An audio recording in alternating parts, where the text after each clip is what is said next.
안녕하세요. 방금 소개받은 한국과학기술원의 박범수라고 합니다. 오늘 발표에서는 이제 제가 좀 제목을 거창하게 짓기는 했는데, 사실 이제 최대한 다양한 공학 시스템에서 어떻게 하면 기계인공지능 기술의 고도화를 할 수 있을까, 그리고 그거를 이제 도메인 지식을 어떻게 활용할 수 있을까에 대한 예시들을 최대한 좀 다양하게 담으려다 보니까 좀 제목이 아무래도 좀 모호해진 점 미리 양해 말씀드리고 시작하도록 하겠습니다. 그러면 이제 발표하기 앞서서 제 소개를 간단하게 해드리자면, 저는 이제 작년에 학위를 받고 현재 한국과학기술원 산업인공지능연구실에서 박사후 연구원으로 좀 재직 중에 있고요. 제가 지금까지 했던 연구들을 뭐 간단하게 이제 말씀드리면, 뭐 이런 자율 시스템이라던가 제조, 그리고 뭐 에너지 시스템, 뭐 더 나아가서는 이런 역학 시스템에서의 그 머신러닝을 접목한 이런 연구들을 주로 수행을 해왔습니다. 그래서 이런 경험들을 바탕으로 이제 오늘 어떤 식으로 도메인 지식을 활용할 수 있는지를 간단히 소개를 해드릴 거고, 아마 여기 왼쪽에 있는 거는 다들 동의를 하실 텐데, 뭐 데이터량이 증가함에 따라, 뭐 연산 능력이 좋아짐에 따라 기계공학에서 AI를 활용한 기회가 많아지고 있다. 이런 점에서는 뭐 다들 동의를 하실 거지만, 오늘 제가 드릴 메시지는 이제 가용 가능한 이런 도메인 지식도 있다. 그리고 이걸 동시에 활용했을 때 어떤 기계공학 내에서 기계인공지능 알고리즘의 고도화를 위한 기회가 있다는 점을 말씀드리고 싶습니다. 자, 그러면 도메인 지식이 어떤 건지를 저희가 먼저 살펴보면은, 뭐 이거는 이제 앞에 연사분들께서 워낙 이제 잘 정리를 해주시기도 하셨고, 처음에 시작할 때 이제 오현석 교수님께서 이제 말씀해 주셨듯이 저희가 아는 형태, 뭐 가장 익숙한 형태의 이제 도메인 지식은 아무래도 이런 식으로 governing equation 형태로 존재하는 어떤 PDE라던가 이런 것들을 활용해서 머신러닝을 하는 방법이 있지만, 이 외에도 사실 어떤 explicit하게 나타나 있지 않은 어떤 관계성이라던가 뭐 시스템에서 얻은 데이터도 도메인 놀리지로의 일부로 볼 수가 있고, 이제 더 나아가서는 뭐 실제 사람의 피드백이라던가 어떤 엑스퍼트 알고리즘 같은 것도 다 도메인 너리지의 일부로 저희가 고려를 할 수가 있습니다. 그래서 뒤에서도 다시 말씀드릴 건데, 제가 오늘 발표를 통해서 이제 전달해드리고 싶은 메시지는 이제 PD만이 저희가 아는 도메인 지식의 형태가 아니다 라는 것을 조금 염두에 두셨으면 좋겠고, 처음에 이제 다양한 예시들에서 보여드린다고 말씀드렸는데, 오늘 대표적인 예시 이 세 가지 시스템, 에너지 시스템, 그리고 제조 시스템, 그리고 더 나아가서는 역설계 문제에서 어떤 식으로 이 도메인 지식이 적시적소에 잘 활용이 될 수 있는 것, 그리고 이게 어떻게 그 기계인공지능 기술의 고도화에 이제 이바지할 수 있는 것에 대해서 조금 예시별로 살펴보도록 하겠습니다. 첫 번째 예시 같은 경우는 이제 엑스퍼트 시스템과 이 하이 피델리티 시뮬레이션을 활용을 해서 저희가 기계인공지능 도메인 지식을 활용하는 방법에 대한 예시고요. 이 예시 같은 경우는 건물의 냉난방 에너지 절감을 위한 연구에 사용이 됐습니다. 아마 가장 직관적으로 생각할 수 있는 에너지 절감법 자체는 이제 액티브하게 직접적으로 전력을 소모하는 뭐 에어컨이라든가 어떤 난방기를 저희가 뭐 스케줄링을 한다든가 스케줄링을 한다든가 제어를 해서 에너지를 줄이는 방법이 있는데, 이런 범주 말고도 현재 이제 패시브한 방식이라고 가용 가능한 어떤 기상 자원을 활용하는 방식이 있습니다. 뭐 예를 들면은 차가운 바깥 공기라던가 아니면 뭐 뜨거운 태양열 등과 같은 다양한 기상 자원을 활용하는 방식이고, 실제로 미국의 지금 에너지청에서 굉장히 관심을 많이 가지고 있는 분야이기도 합니다. 근데 이 분야의 조금 문제가, 일단은 모델링 하기가 굉장히 어렵습니다. 뭐 건물마다, 이 건물의 형태마다 뭐 문제도 있을 거고, 뭐 기후마다도 저희가 가용할 수 있는 이런 그 기상 자원이 다를 수도 있고, 그렇기 때문에 대부분의 연구들은 이런 식으로 룰 기반의 히어리스틱한 알고리즘으로 이제 구성이 되어 있었고, 이마저도 이제 어떤 조건들이라던가 이런 것들이 분명치가 않다라는 한계점이 있었기 때문에 최근에는 이런 식으로 학습 기반으로 하려는 시도는 있었습니다. 근데 이제 여전히 남아있는 문제들을 조금 요약을 해보면, 사실 어떤 정보를 써야 하는지도 잘 모르겠고, 무엇보다 학습 기반의 방식으로 저희가 접근을 하려고 하는데 뭐 일단 오래 걸리죠. 그 데이터가 충분한지도 모르겠고, 그리고 이제 마지막으로는 이거는 이쪽 도메인에 이제 특화된 어떤 문제인데, 한 기후 환경에서 학습이 된 어떤 알고리즘은 다른 기후에 사용할 수 없다라는 이제 치명적인 문제점들이 있습니다. 그래서 이런 것들을 약간 복합적으로 잘 요약을 해봤을 때, 저희가 이 연구를 통해서 보여드리고자 했던 거는 이런 식으로 하이 피델리티 시뮬레이션에서 어떤 제어 전략을 저희가 학습을 하고, 이게 다양한 환경에서 사용이 될 수 있게끔 하는 이런 제어 전략을 학습을 통해서 하는 게 최종 목표였습니다. 그리고 이거를 하기 위해서 저는 이제 엑스퍼트를 활용한 그 reinforcement learning 프레임워크를 사용했는데 크게 보면은 두 단계로 이루어져 있습니다. 첫 번째는 어떤 사전에 정의된 엑스퍼트를 기반으로 저희가 네트워크를 정의를 하게 되고요. 쉽게 얘기하면은 프리트레이닝 아니면 뭐 이니셜라이제이션을 한다고 생각하시면 되고요. 이거를 이제 트랜스퍼 러닝을 통해서 강학습의 이제 시드 컨트롤러로서 저희가 이제 뭐 배치를 하게 되고 얘를 이제 여러 환경에 배치하면서 각각의 기후에 알맞은 어떤 제어 전략들을 배우게 됩니다. 우선은 첫 번째 단계부터 이제 살펴보면은 이런 식으로 엑스퍼트라는 거는 제가 처음에 말씀드렸다시피 어떤 이제 히어리스틱한 룰 기반의 알고리즘으로 정의가 되어 있기 때문에 이거를 모사할 수 있는 어떤 모델이 필요했고 이걸 최대한 이제 제너럴라이즈해서 조금 표현하기 위해서 미국 내에서 다양한 지역에서 이런 식으로 엑스퍼트가 어떤 observation을 받는지 그리고 그 해당 observation이 들어왔을 때 어떤 결정을 했는지 이 두 가지를 인풋 아웃풋 쌍으로 축척을 하게 됩니다. 축척을 하고 난 다음에 제가 뭐 imitation learning이라고 표현을 하긴 했는데 쉽게 생각하시면 그냥 지도 학습을 했다고 생각만 하시면 되고요. 이렇게 해서 결국에는 전문가가 또는 이 엑스퍼트가 어떤 행동을 했을지를 모사하는 뭐 여기서는 parameterized function이라고 제가 표현을 했는데 뉴럴 네트워크입니다. 이거를 이제 학습이 완료되고 난 다음에는 이런 식으로 imitation network라고 표현을 하게 됐습니다. 그래서 여기까지는 이제 전문가를 모사하는 단계고 모사를 하는 데서 이제 추가적으로 각 기후에 알맞은 이런 제어 전략들을 학습을 하게 되겠죠. 그러면 뭐 이런 식으로 뭐 여러 다른 기후 환경들을 이제 배치를 하게 되는데 대표적으로는 이제 뭐 이런 뭐 대륙성 기후라든가 덥고 습한 아열대성 기후, 뭐 사막성 기후 등 다양한 기후에서 저희가 학습을 했습니다. 근데 이제 시간 관계상 오늘은 이제 이 대륙성 기후에 대한 예시를 이제 일주일만 딱 뽑아와서 보여드릴 건데 우선 첫 번째 결과를 보시면 맨 위에는 이제 온도에 대한 그래프, 이 실선으로 된 부분들은 그 실내 온도, 점선은 실외 온도, 그리고 그 밑에는 각각의 뉴럴 네트워크들이 어떤 의사결정을 했는지, 마지막으로 에너지 사용량 이렇게 보시면 되는데 주황색 같은 경우는 이미테이션만 했을 때, 단순히 그 전문가를 모사만 했을 때 어떤 결과고요. 파란색은 각각의 기후에서 추가적으로 어떤 기후에 알맞은 제어 전략을 학습했을 때에 대한 결과입니다.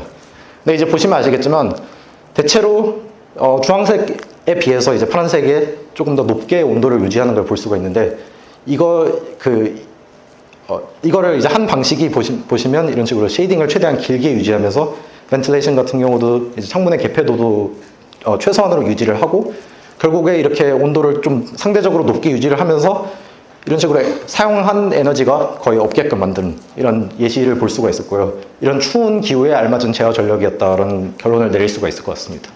그래서 이런 결과들을 저희가 이제 추가적으로 좀 정량화하기 위해서 같은 기후 내에서 비슷한 도시들에서 이런 식으로 테스트를 추가로 진행을 했고요. 뭐 마찬가지로 대표적으로 이 두 가지 기후에 대해서 보여드릴 건데 뭐 당연한 얘기지만 이런 식으로 개선점이 많이 있었습니다. 그리고 이제 뭐 두 번째 환경 같은 경우는 가용할 수 있는 어떤 기상 자원이 상대적으로 적기 때문에 여기가 이제 덥고 습한 아열대성 기후인데 아무래도 덥고 습한 데서 문 열어봤자 할 수 있는 게 별로 없죠. 그렇기 때문에 이제 여기서는 개선점이 이렇게 많지는 않았지만 최종적으로 봤을 때는 이제 뭐 94%까지도 이런 식으로 개선점이 있었다는 걸 말씀드리고 싶은데 여기서 사실 중요한 거는 이제 그 처음에 저희가 인간이 정의한 어떤 엑스퍼트보다도 더 좋은 성능을 보였다는 게 이제 핵심이라고 할 수가 있고 어떻게 보면 다른 말로 하면 이제 청출어람이라고도 할 수 있겠죠. 근데 이제 여기까지 들으셨으면 아마 궁금해하실 것 중 하나가 결국에 그럼 엑스퍼트가 좋아지는 건데 왜 사용을 하느냐? 처음부터 그냥 학습을 쭉 하면 되지 않냐라는 의문점을 가지실 수도 있을 겁니다. 그래서 학습을 처음부터 끝까지 해봤습니다. 그 엑스퍼트 없이. 근데 이제 보시면 아시겠지만 뭐 아까에 비해서 이런 행동이라든가 의사결정이 굉장히 비직관적이지가 않고 뭐 이상한 행동을 하고 뭐 에너지 사용량을 비교를 했을 때는 물론 줄기는 합니다.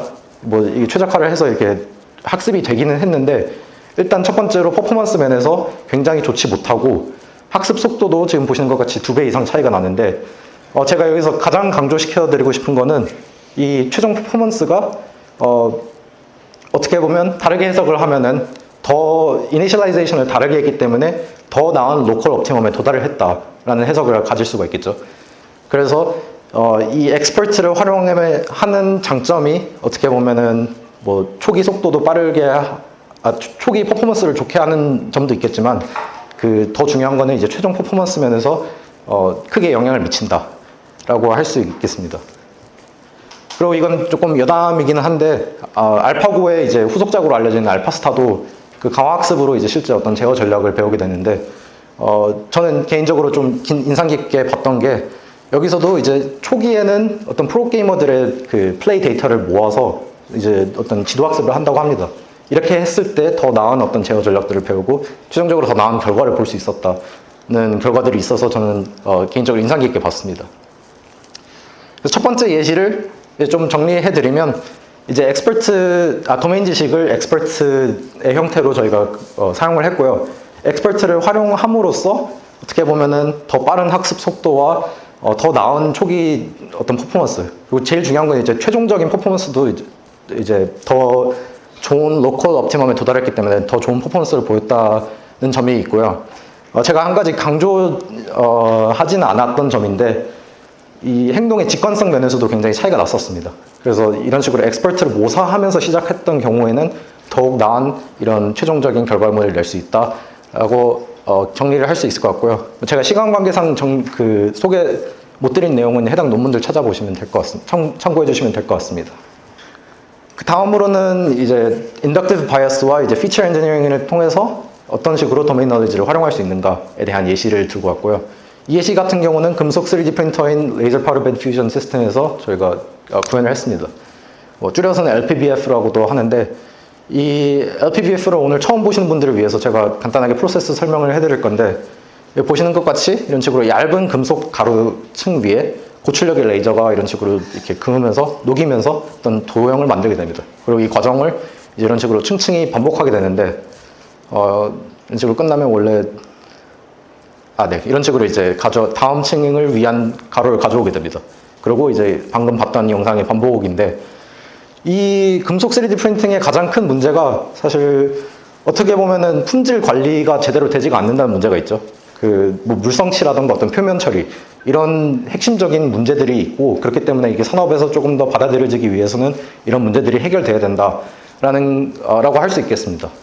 근데 이제 다수의 논문에 의하면 이런 식으로 멜프, 즉 그 금속 가루를 녹이고 있는 레이저의 어떤 그 용융풀이라고도 하죠. 이 용융풀의 어떤 모양이라든가 크기에 따라서 이 물성치라든가 이런 뭐 결과물의 퀄리티가 굉장히 많이 달라진다는 연구들이 다수 있습니다. 그렇기 때문에 얘를 얼마나 잘 이제 조절할 수 있느냐가 핵심 관건이고 이것들을 하기 위해서 다수 다양한 연구들이 있었는데 크게 보면은 어떤 일이 발생하고 사후에 그걸 고치는 이런 피드백 기반의 방식들 그리고 어떤 프린팅 파라미터가 주어졌을 때 그거를 최적의 레이저 파워라든가 이런 것들을 결정해주는 어떤 피드 포워드 기반들의 방식이 있는데 실제로 해보면 이 두 가지 요소가 모두 작용하게 되겠죠. 그렇기 때문에 이제 여전히 남아있는 문제라고 하면은 이 두 가지를 모두 고려한 어떤 알고리즘이 필요하다는 점 그리고 다음으로는 이게 제가 피드 포워드 문제에서 말씀을 안 드렸는데 이걸 최적화 문제를 매번 풀어야 된다는 점이 있는데 이런 도형 보시면 아시겠지만 이걸 단층을 냈을 때는 매층 형태가 조금씩 달라지게 됩니다.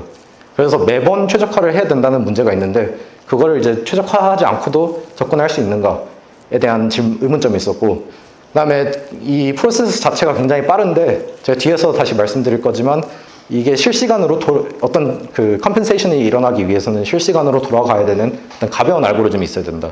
그리고 마지막으로는 제가 이제 학습 머신러닝이라는 어떤 테마로 다 묶어놨기 때문에 이 머신러닝을 사용함에 있어서 안전하게 사용할 수 있는가 그리고 이제 얼마나 빠르게 될 수 있는가 이런 핵심 요소들을 고려를 했습니다.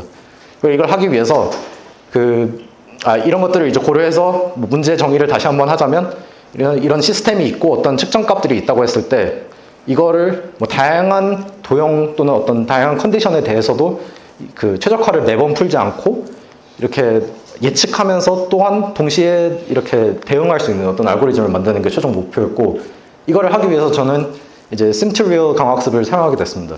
그리고 쉽게 얘기하면은 시스템에서 얻은 어떤 데이터를 기반으로 저희가 시뮬레이션 모델을 만들고 시뮬레이션 데이터를 기반으로 학습된 모델을 다시 실제 시스템에 배치하는 그리고 적용시켜보는 이런 이런 연구를 진행을 했었고요. 이 각각의 단계를 조금 세세하게 살펴보도록 하겠습니다. 첫 번째 같은 경우는 실제 시스템에서 어떤 취득된 데이터가 있을 때 여기서는 이제 저희가 임의로 좀 전처리를 하게 되죠. 일련의 그 과정들을 거쳐서 모델을 만들게 되고, 이렇게 해서 만든 모델을 기반으로 이제 학습 알고리즘을 학습하게 됩니다. 뭐 여기서도 강화학습을 쓰긴 했는데, 이런 식으로 학습이 된 강화학습 알고리즘을 들고 와서 최종적으로는 실제 시스템에 배치를 시키고, 적용을 시키고, 이게 제어가 되는 걸 보여주는 이런 루프라고 보시면 될 것 같습니다.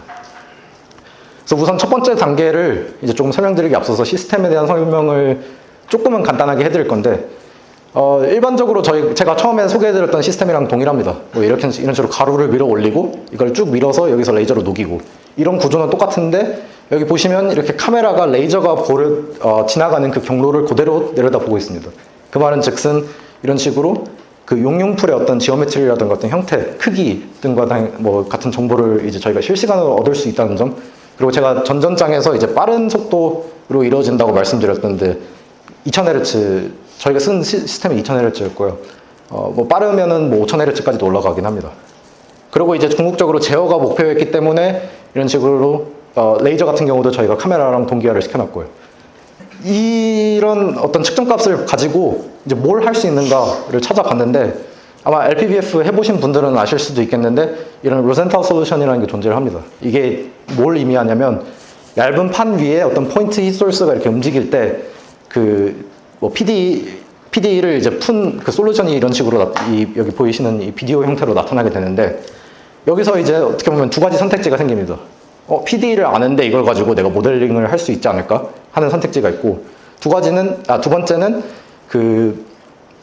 이 형태를 기반으로 어떤 인덕티브 바이어스를 활용할 수 있지 않을까, 어떤 그 비슷한 모델을 만들 수 있지 않을까 했는데, 저는 이제 두 번째 초이스로 이제 갔습니다. 왜냐하면 첫 번째 초이스 같은 경우는 이 PD를 푸는 솔루션 그 값 자체가 이제 어떤 온도 값이 나오게 되고, 근데 온도 값이 나오게 되면 실제 시스템에서 저희가 취득되는 어떤 센서 다이내믹스가 고려되지가 않기 때문에 두 번째 방식으로 넘어갔다는 점 말씀드리면서 넘어가도록 하겠습니다.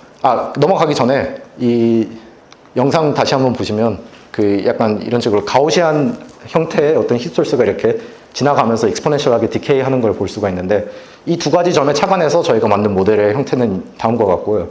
여기 보시는 이 초록색으로 표현된 파라미터들은 이제 실제 데이터를 기반으로 피팅을 하는 파라미터들입니다. 방금 말씀드린 것처럼 어떤 가우시안 힛소스를 가정했고, 그게 익스포넨셜하게 디케이를 한다. 그렇기 때문에 이 두 가지 텀이 이런 식으로 들어간다는 것을 말씀드릴 수 있고, 실제로 실험 데이터를 기준으로 이제 피팅을 했을 때 이런 식으로 뭐 모델과 어떤 실제 실험 데이터와 상당히 유사한 결과를 낸 거를 저희가 확인할 수가 있었습니다. 네, 그래서 이렇게 정의가 된 모델을 가지고 이제 다음으로는 학습을 할 건데, 여기서 이제 두 번째, 제가 이제 피처 엔지니어링도 들어간다고 말씀을 드렸는데, 결국에는 어떤 정보가 머신러닝 알고리즘의 필수적인가를 좀 고민을 해봤습니다. 근데 이제 가장 중요한 두 가지 정보가 생각해봤을 때 어떤 패스에 대한 정보, 그리고 이전 값들의 레인지에 대한 정보가 있어야만 내가 대응을 하고 그 다음에 반응을 할 수 있다라는 결론을 내려서 이 두 가지를 어떻게 표현할 수 있는 어떤 파라미터들을 저희가 정의를 했고요. 이 두 파라미터의 뭐 칼티시안 컨비네이션으로 이런 식으로 머신러닝의 인풋 피처를 정의를 하게 됐습니다. 머신러닝 모델에. 그래서 이렇게 정의가 된 모델을 이제 학습을 하게 됐고, 검증을 하기 위해서 실제 시스템에 이제 적용을 시켰는데, 일단은 검증을 해봐야겠죠. 그래서 임의로 일단 이런 도형을 하나 만들어 봤고요. 여기 보시는 실제 파트입니다. 이런 식으로 저희가 임의로 디자인을 해서 이런 파트를 만들었는데, 왼쪽 같은 경우는 이제 그 어떠한 처리도 하지 않은, 그 어떤 알고리즘도 적용되지 않은 경우, 오른쪽 같은 경우는 제가 개발한 이제 알고리즘이 적용된 경우라고 보시면 되는데, 우선 저희 목표는 이런 식으로 멜프 또는 이 용융풀 그 지도에 어떤 균질화였습니다. 그래서 이게 균질화를 얻기는 했는데, 어느 정도 균질화가 되긴 했는데, 놀랍게도 이게 실제 파트를 좀 비교해 보니까 이런 식으로 뭐 이런 높은 벽이라던가 어떤 비드 같은 이런 스트럭처들이 조금은 없어졌다라는 결과까지 저희가 확인할 수 있었고요. 이 연구 같은 경우는 이제 실시간으로 적용할 수 있는 어떤 그 머신러닝 기반의 제어 기법이란 머신러닝 기반의 최초의 연구라는 점에서 조금 좀 고무적으로 생각을 하고 있고요. 이게 뭐 어떤 최적화 문제를 풀지 않고서도 다양한 시스템에, 다양한 도형에 대해서 적용할 수 있다는 점이 중요한 것 같습니다. 그래서 정리를 하자면 두 번째 예시 같은 경우는 도메인 지식을 이제 인덕티브 바이어스와 이제 피처 엔지니어링을 통해서 효율적으로 학습이 되도록 저희가 유도를 할 수 있었다는 것을 말씀을 드리면서 마지막 예시로 넘어가도록 하겠습니다. 이제 마지막 예시 같은 경우는 제가 이제 모델 스페시픽한 테크니크라고 말씀을 이렇게 뭐 써놓긴 했는데, 솔직하게 말씀드리면 이제 머신러닝 기법에 특화된 어떤 테크닉이라고 이해를 하시면 될 것 같습니다. 이 예시 같은 경우는 제가 역설계 문제에서 이제 구현을 했고요. 이 문제 같은 경우는 앞서서 그 이수영 교수님께서 발표해 주신 문제의 그 역순이라고 보시면 됩니다. 이렇게 원래는 이런 스캐터된 어떤 웨이브를 보고 예측하고 싶은 건데, 저희는 이런 식으로 어떤 특정 거리에서 이렇게 그 웨이브가 퍼져 나갔을 때 측정 값이 있다고 가정을 하면은 이걸 보고 원래 모양이 뭐였을까를 유추해내는 이런 역설계 문제라고 할 수가 있겠습니다. 근데 이제 일반적으로 역설계를 생각을 해보면 원래는 저희가 어떤 파라미터를 정해서 이제 넣어보고 뭐 이게 시뮬레이션이 될 수도 있고 실제 시스템이 될 수도 있고 어떤 리스폰스를 저희 관측을 하게 되는데 원하는 결과가 나올 때까지 이 과정을 지속적으로 이렇게 반복을 하게 됩니다. 근데 이제 약간 힌트를 드리자면 제가 이제 머신러닝 기법 특화된 어떤 테크닉이라고 말씀을 드렸는데 저희가 이 연구에서 사용했던 방식은 이제 생성 모델 기반의 어떤 디자인이었고요. 그렇기 때문에 이제 생성 모델 기반으로 이런 식으로 desired 또는 target response를 주고 이 인풋 파라미터를 설계를 해봐라, 디자인 스페이스에서 설계를 해봐라 라는 접근을 택하게 되었습니다. 자, 그래서 조금 더 이제 이 분야에서 어떤 식으로 연구가 진행됐는지 조금 살펴보자면 기본적으로는 이런 식으로 지오메트리를 패러메트라이즈해서 뭐 분류라든가 어떤 리그레션 문제를 푸는 게 일반적이었고요. 최근 들어서야 이런 식으로 생성 모델 기반의 어떤 그 설계 시도들이 있었습니다.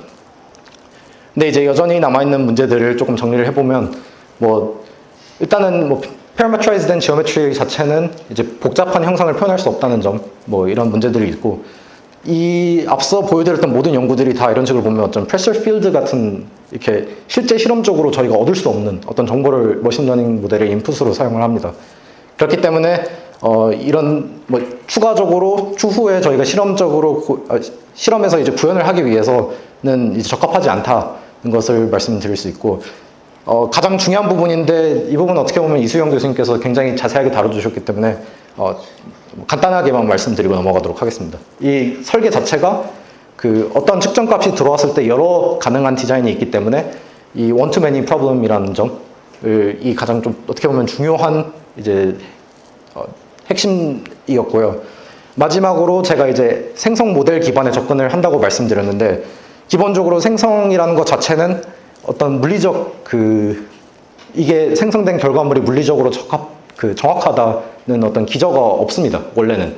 그렇기 때문에 그거를 이제 체크해 줄 수 있는 어떤 기저를 만들기 위해서 저희가 이제 알고리즘을 고려를 했고요. 이런 문제를 고려를 했을 때 저희가 풀고자 하는 문제는 이런 식으로 어떤 디스크리트하게 있는 센서에서 이런 식으로 타임 시리즈 데이터가 들어왔을 때 이걸 보고 어떤 피직스 기반의 생성형 AI를 활용할 수 있지 않을까, 그리고 이걸 만들 수 있지 않을까 하는 게 이제 저희 최종 목적이었습니다. 그래서 이걸 하기 위해서 제가 방법론을 설명드리기 앞서서 간단하게 이제 저희가 실제로 사용했던 그 생성 모델에 대해서 설명을 해드리면, 최근에 조금 아마 아시는 분들도 있을 텐데 디퓨전이라고 해서 생성 모델의 일종인데 이게 단계 어떤 그 생성물을 만들어내는 이런 생성 모델입니다. 근데 여기에 이제 디퓨전이라는 기법에 특화된 것 중 하나가 이제 가이던스라는 건데, 원래는 이런 식으로 아무거나 만들어내는 생성 모델에서 저희가 원하는 이런 식으로 생성물을 만들 수가 있게 됩니다. 그게 이제 원래는 이 이미지 프로세싱 쪽에서 원하는 이미지를 만들기 위해서 가이던스의 개념을 도입을 했고요. 제가 이제 제안하는 거는 물리적으로 정확한 디자인을 위해서 조금 더 이렇게 가이던스를 줄 수 있지 않을까 하는 점에서 이제 이런 가이던스라는 개념을 들고 와서 도입하게 됩니다. 그래서 이 프로세스를 조금 다시 보여드리면, 아마 디퓨전 아시는 분들은 이 그림을 대충 아실 텐데, 이런 식으로 어떤 레이턴트한 인풋에서부터 단계 이렇게 해가지고 최종적으로 설계물이 나오게 됩니다. 근데 여기에다가 저희가 물리적으로 정확한지 이 정확성을 판단해주는 어떤 보조 네트워크를 들고 오게 되고요. 이게 이제 생성이 되는 도중에 가이던스를 주게 됩니다. 그래서 원래는 정확하지 않은 어떤 디자인도 조금씩 얘가 고쳐주면서 이런 식으로 좀 정확하게 제너레이션을 할 수 있게끔 디자인을 했고요. 뭐 바로 결과부터 살펴보시면 이런 식의 어떤 측정값이 들어왔을 때 원래 모양은 이랬을 거다라고 유출을 하는 걸 볼 수가 있고요. 실제 그라운드 트루스랑 굉장히 유사하죠. 그리고 다음 예시도 마찬가지로 상당히 유사하게 나왔는데 특이한 경우가 하나 나오게 됩니다. 이런 식으로 이걸 보고 이걸 만들었는데 원래 모양은 이거였다. 그래서 이제 저희가 이거를 이제 해석을 한번 돌려보게 됩니다. 이거를 이제 컴솔에서 해석을 돌렸을 때 이 측정값이랑 일단 비슷하게 나오는지를 테스트해봤는데 실제로 해보니까 상당히 유사하게 나온다는 것을 확인할 수가 있었고, 이를 통해서 어느 정도 뭐 직접적으로는 아니지만 어느 정도 이제 원투매니 문제의 그 핵심을 조금은 어드레스 한다라는 것을 말씀드릴 수 있을 것 같고요. 다음으로 이제 뭐 피직스 가이던스에 대한 부분을 조금 얘기를 하자면, 뭐 솔직히 말씀드리면 웬만한 경우에 생성이 잘 되기는 합니다.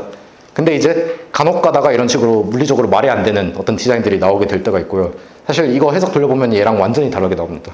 그래서 이런 경우에 대해서는 이제 가이던스가 개입을 하게 되고, 이런 식으로 보면은 뭐 여기도 완벽하진 않지만 조금은 얘보다는 나은 이런 디자인을 이제 채택할 수 있었다는 것을 말씀드리면서, 이 마지막 문제 같은 경우는 이제 뭐 제가 특별한 어떤 테크닉을 사용한 건 아니고 이 디퓨전에 존재하는 어떤 가이던스라는 개념을 공학적으로 잘 이렇게 변형시켜서 사용을 한 예시라고 보시면 되고, 이렇게 함으로써 조금은 더 물리적으로 정확한 이런 디자인을 만들 수 있었다는 것을 다시 한번 말씀드리고 싶습니다. 그리고 이거를 조금 더 확장시키면 이런 식으로 뭐 해석 가속화에도 사용을 할 수 있다는 거 말씀드리면서, 오늘 제가 이제 소개해드렸던 이 세 가지 예시들에서는 뭐 정말 다양하게 이제 도메인 지식이 활용이 됐었습니다. 뭐 첫 번째 같은 경우는 어떤 엑스퍼트 형태로 이제 또는 이 하이 피델리티 시뮬레이션을 활용해서 어떤 머신러닝 알고리즘을 학습을 시켰고, 두 번째 같은 경우는 모델 구조를 바꿔가면서, 그리고 이거를 이제 피처를 필요한 피처를 제공함으로써 알고리즘을 이제 학습을 시켰고, 마지막 문제 같은 경우는 이제 저희가 이 디퓨전 내에 존재하는 어떤 기법을 활용해서 그게 이제 물리적으로 정확한지를 체크할 수 있는 어떤 기절을 만들었다는 점을 말씀드리면서, 다시 한번 이제 PD만이 저희가 활용 가능한 어떤 도메인 너리지가 아니다라는 것을 말씀을 드리고 싶고, 마지막으로는 이제 제가 이제 뭐 노하우라고 하면 좀 그렇고, 이제 그 기계공학에서 어떤 AI 알고리즘을 AI 관련 연구를 함에 있어서 어려운 점, 그리고 저만의 이제 좀 팁 같은 것들을 좀 말씀드리고자 합니다. 그래서 앞에 연사분들께서 되게 정리를 잘 해주셔가지고 사실 제가 크게 할 말은 없기는 한데, 저는 좀 제너럴한 얘기보다는 이제 제 개인적인 어떤 경험들을 말씀드리는 게 도움이 되지 않을까 싶어서 일단은 제너럴한 얘기는 되게 간단하게 말씀드리고 넘어가도록 하겠습니다. 뭐 일반적으로 연구를 시작하게 되면은 가장 먼저 이 시스템에 대해서 어느 정도 분석이 들어가야 되겠죠. 그래서 이게 다이내믹스가 어떤지, 어떤 값을 측정할 수 있는지, 어디에다가 센서를 달 수 있는지 등과 같은 이런 고려점들을 이제 뭐 파악을 해야 되고요. 이게 어느 정도 파악이 됐을 때는 저희가 이제 머신러닝을 도입한다고 가정을 했을 때 어떤 알고리즘을 활용할 건지, 그리고 문제를 어떤 식으로 저희가 포뮬레이션을 할 건지, 뭐 데이터는 충분한가, 데이터의 양은 충분한가, 데이터의 질은 괜찮은가 등과 같은 다양한 이런 질문들을 하게 됩니다. 그래서 이런 질문들을 이제 제가 했던 이 세 가지 연구, 뭐 오늘 이제 보여드렸던 이 세 가지 연구에 대해서 조금 스토리를 말씀드리자면, 일단 첫 번째 연구 같은 경우는 가장 큰 어려운 점이라고 하면은 물론 이게 시뮬레이션 스터디긴 했지만 궁극적으로 저쪽 그 과제를 이제 진행하는 쪽에서 원했던 게 실제 가구에 이제 적용을 시키는 거였습니다. 그렇기 때문에 이제 사람들이 불편함을 느끼지 않아야 되고 뭐 빨리 학습이 돼야 되고 뭐 이런 점들을 저희가 이제 요청을 받았기 때문에 어떻게 하면은 이런 식으로 조금 더 제가 해석이라고 쓰긴 했는데 조금 더 직관적인 모델을 만들 수 있을까 하는 데서 사용 가능한 자원을 찾다 보니까 어떤 엑스퍼트가 있더라고요. 그래서 이런 것들을 저희가 잘 정제를 해서 이제 적절하게 활용을 하다 보니까 이제 더 좋은 결과를 낼 수가 있었고요. 두 번째 같은 경우는 이제 제 개인적으로는 조금 가장 챌린지했던 건데, 이게 실시간으로 이제 연산이 이루어져야 되는 이런 문제였습니다. 제가 이제 실제 시스템에 구현을 하고 실험 결과를 봐야 되기 때문에. 근데 이제 아까 말씀드렸던 것처럼 이제 2000Hz의 속도로 돌아야 되는데 컴퓨터 자체는 또 오래된 거고, 그래서 이제 어떤 알고리즘들이 있는지를 제가 이제 공부를 해보게 됩니다. 그래서 어떤 게 이제 뭐 연산량 면에서 조금 가벼운지 이런 것들을 파악을 하게 됐고요. 마지막 같은 경우는 이제 그 생성 자체가 아마 자료 찾아보시면 대부분이 이제 영상 처리라든가 어떤 자연어 처리 쪽에 특화돼 있죠. 그래서 그 궁극적으로는 이런 물리적인 어떤 지식에 대한 피드백이 없습니다. 그래서 이거를 이제 공학적으로 바꾸는 게 어떻게 보면 가장 챌린지했었고, 그래서 이런 것들을 조금 종합해 보자면 이제 뭐 팁이라면 팁인데 이런 식으로 가용 가능한 어떤 자료는 굉장히 많지만 그게 이제 다른 이거 공학 용어로 바꾸는 거는 조금 어려운 일이다. 그렇기 때문에 어느 정도 알고리즘에 대한 이해는 필요하다는 점 말씀을 드리고 싶고, 다음으로는 이제 머신러닝 알고리즘도 이제 중요하지만 도메인 지식과의 어떤 밸런스를 찾는 게 중요하다. 뭐가 가용 가능한지를 알아보고 그게 어떤 식으로 활용이 될 수 있는가를 최대한 좀 다양하게 창의적으로 생각을 해보셨으면 좋겠고, 마지막으로는 이거는 아마 전에 다른 연사분들께서도 말씀해 주셨는데 뭐 머신러닝 알고리즘이 굉장히 빠르게 바뀌고 있죠. 그래서 뭐가 이제 새로 나왔는지를 이제 보면서 이제 본인 연구에 참고를 해보시면 조금은 더 좋은 결과가 나올 수 있지 않을까 하는 생각을 해봅니다. 네, 그러면 오늘 제 발표는 여기서 마치도록 하겠습니다. 감사합니다.